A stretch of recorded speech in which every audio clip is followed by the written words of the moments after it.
I don't think I've ever met a teen that wasn't phenomenal to me. I am so excited to hear these young people's stories. I'm so excited for the folks here in Ventura County to kind of hear their stories. I think that they're going to be so powerful. I'm very excited. We're going to learn some new stuff, and we're pumped for that. Yeah. So we're open and ready. Positive. I know teens for me is something that is harder for me to engage with, so I really would love to hear what they have to say and what they need from social workers, not what we think we need from them. It's really good to have everybody get together and try to come up with ways to recruit families for our youth. Michael really is someone who lives their passion. He has traveled over 200,000 miles last year speaking to youth, to families, child welfare professionals throughout the United States and internationally.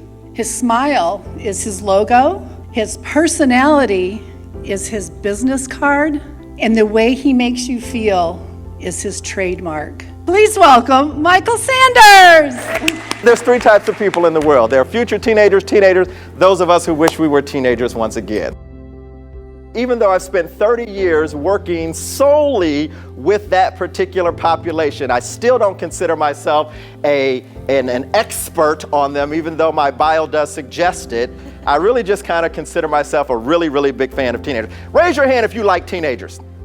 We are going to add value to the work that you do, and that we're going to bring the community in to help us to do this work a little bit better. You guys ready to go with me on this ride? What does family mean to you? Ohana. Ohana means family, and family means no one gets left behind or forgotten. I think family is very important, and I don't think it has to be biological, and I don't think it has to be blood related. It's anyone that's there for you and accepts you as you are. Guidance, love, being there on your hardest moments and encouraging you. What are some of the things that you think the system did well? Whether it was a teacher or a counselor or a staff or anyone, when I moved placements, they were very good about allowing me to keep contact with those people. So it kind of gave me a sense of security. I've always said if placement moves me out of county, I will find a way back.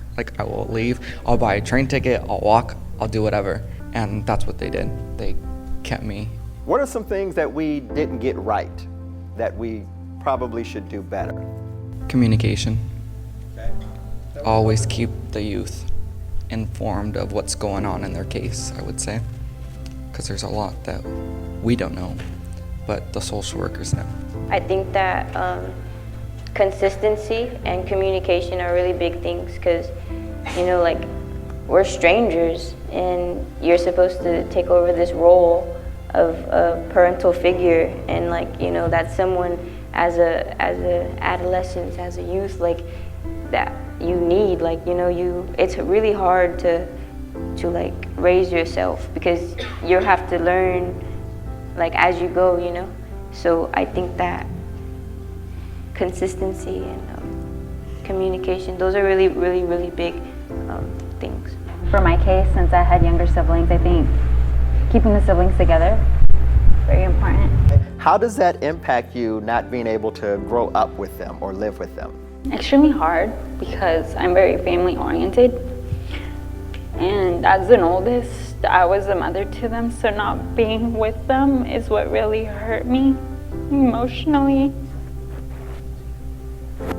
Just seeing if they were there, if they eaten, if they showered, if they did their homework, I think that's what hurt me most, not being able to talk to them. So I think just being with my siblings would have helped me much more emotionally and mentally. That's beautiful. At the end of the day, these are children, and every single child needs love. And if you don't hear anything else I say, hear this. Love can never be replaced by medication or therapy. Love can never be replaced by whatever service array that you have. That at the end of the day, every single one of our children needs what your children needed, what you need, which is simply love. And so a part of it is that we have to start talking about love, and not being able to, and being able to say that we need people who have the capacity to love or learn to love young people. okay? Because it doesn't matter how much therapy or how much medication you give, that will never fix the empty space that is there when young people leave their families and believe nobody loves them, okay? And somebody actually need to be able to feel confident enough to say that I love you. You probably don't hear this much, but I actually love you. Love the people you're not meant to love. Loving someone that you're not meant to love makes all the difference in the world. She changed everything about our lives. She taught me to love better. She taught me to love deeper. She taught me what it is to give yourself away to someone and have that be the best journey of your life. Because we want to hold on to ourselves. We want to hold on to what we do and our perceptions. But when you give yourself away, it is incredible. She is, I kid you not, the best gift I've ever received since starting this journey 9 years ago. And I'm not articulate, but I can't even put it into words.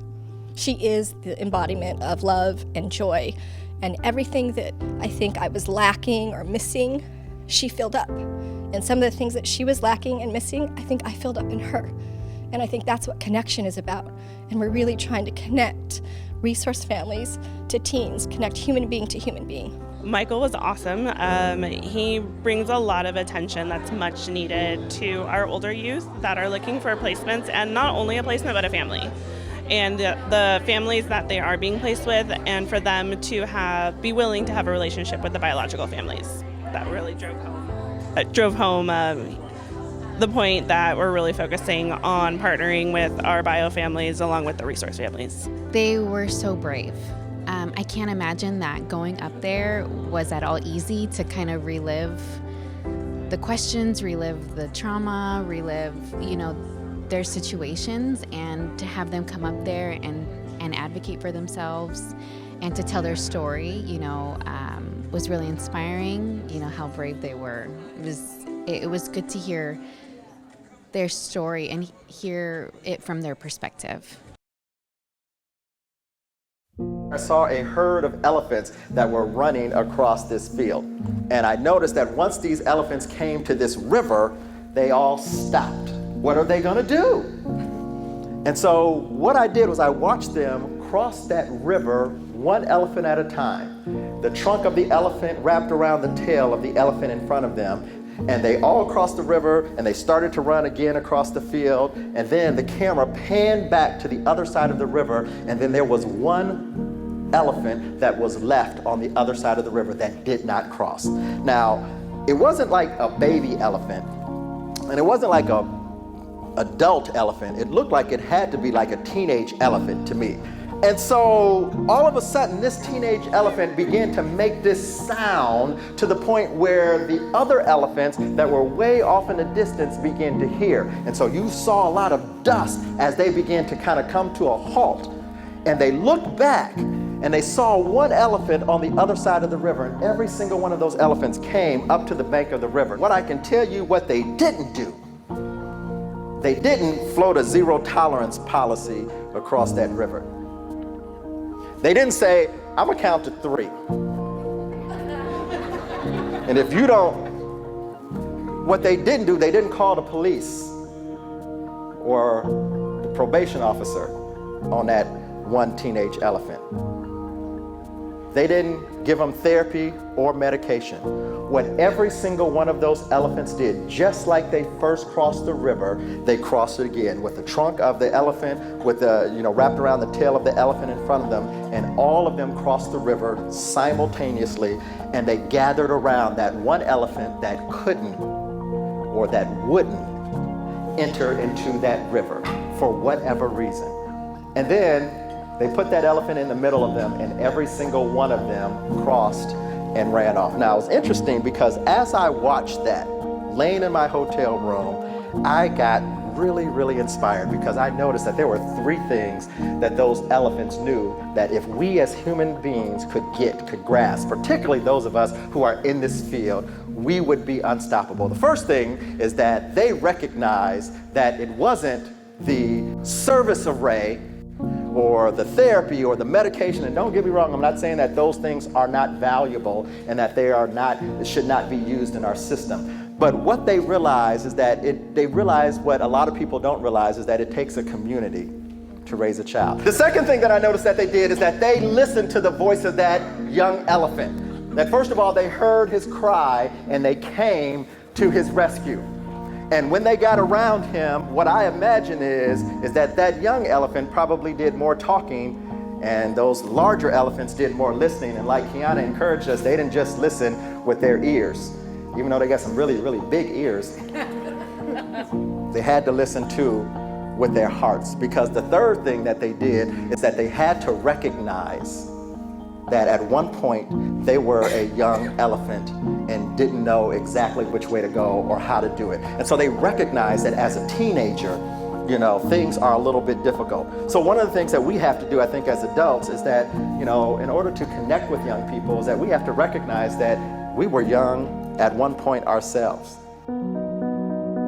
When you show other people love, they start coming to you. They start coming to love other people as well. And it's just like this chain reaction. When you decide to first love and first be kind and first show people that they're worth loving, it's so amazing. I know a lot of our teenagers aren't going to say thank you to you because of the hard work that you do, for the hours that you stay up late, for the reports that you write. Many of them probably will never say thank you. So on behalf of every teenager that you will have ever worked with or will ever work with in this county, on behalf of every foster parent that you have ever worked with or will ever work with in this county, on behalf of every birth family that you have ever worked with in this county or will ever work with, I want to say on their behalf, thank you. Thank you, guys. I thought it was a really, really insightful presentation today. I think Michael was great. I would love to see him back again. I think that he's doing a great job spreading the word across the country, outside of the country. He had a way of kind of grabbing our attention and really having us hear the story, like not just with our ears, you know, having us hear it with our hearts and really feeling it. And so he had a great way of doing that, of telling us the story.